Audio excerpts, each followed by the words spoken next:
ओम श्री महालक्ष्मी नमः. शुक्रवारचा दिवस होता, पण तो नेहमीसारखा वाटत नव्हता. घर शांत होतं, तरी मन अस्वस्थ होतं. देवघर समोर होतं, पण हात जोडण्याची ताकद नव्हती. पण अशा वेळी फक्त एक विचार मनात आला, आई लक्ष्मी, आज काही मागायचं नाही, फक्त तुझं स्मरण करायचं आहे. कारण हे ऐकलं होतं, तू फुलांनी नाही, सोन्याने नाही, तर मनाच्या हाकेने प्रसन्न होतेस. आणि त्याच क्षणी अष्टलक्ष्मी मातेची कथा सुरू झाली. शुक्रवारचा दिवस उजडला आणि घरात शांततेची चाहूल लागली.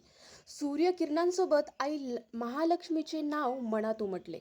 कोणतीही तयारी नाही, फक्त मनात श्रद्धेने दिवा पेटला. आई लक्ष्मी, आजही तुझं स्मरण करायचं एवढंच ठरवलं.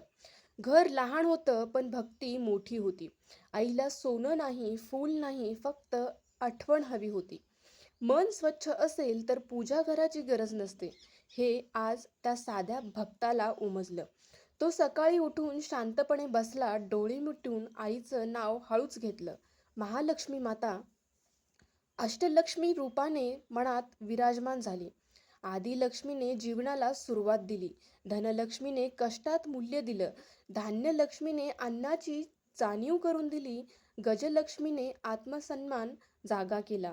संतान लक्ष्मीने मायेचं बळ दिलं. वीरलक्ष्मीने धैर्य निर्माण केलं.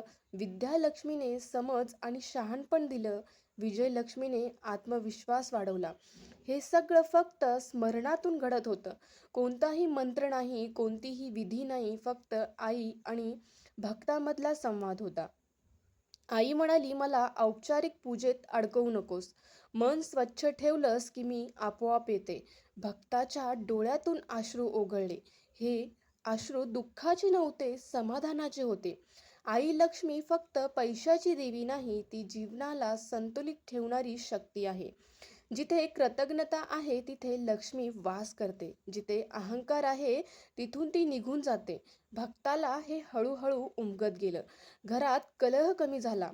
मनावरचा ताण हलका झाला. कष्टातही आनंद मिळू लागला. थोडक्यात समाधान दिसू लागलं. आई लक्ष्मीने हातात सोनं दिलं नाही, पण मनात शांतता दिली. आणि तीच खरी संपत्ती ठरली. शुक्रवारचा दिवस दरवेळी पवित्र वाटू लागला. फक्त दिवा लावून नाव घेणं पुरेसं वाटलं. आई लक्ष्मीला दिखावा नको असतो. ती खरी भावना ओळखता येते. भोळी सेवा कधीच वाया जात नाही. ती उशिरा का होईना फळ देते. आजही ती भक्तांची परीक्षा घेत असते, पण कधीही त्यांना सोडत नाही. जो आठवतो त्यांच्याजवळ ती असते. जो विसरतो त्यालाही ती मार्ग दाखवते. आई लक्ष्मी म्हणजे केवळ धन नव्हे, ती जीवन जगण्याची कला आहे. शुक्रवार आला की स्मरण करा. मन शांत ठेवा, नाव घ्या. आई अष्टलक्ष्मी तुमच्या घरात नांदेल. अदृश्य रूपात, पण निश्चित फळ देईल. ही कथा कोणाची नाही, ही प्रत्येक साध्या भक्ताची आहे. जर मनात श्रद्धा असेल, तर लक्ष्मी माता नक्की कृपा करेल. आजची कथा मनाला भिडली असेल, तर इतर भक्तांपर्यंत पोहोचवा. अशाच साध्या भोळ्या भक्तिकथा ऐकण्यासाठी आमच्या चॅनलला आत्ताच सबस्क्राईब करा. आई महालक्ष्मी तुमच्या घरात सुख, शांती आणि समाधान देव. श्री महालक्ष्मी नमो नमः. चला तर मग भेटूया पुढच्या अशाच एका व्हिडिओमध्ये.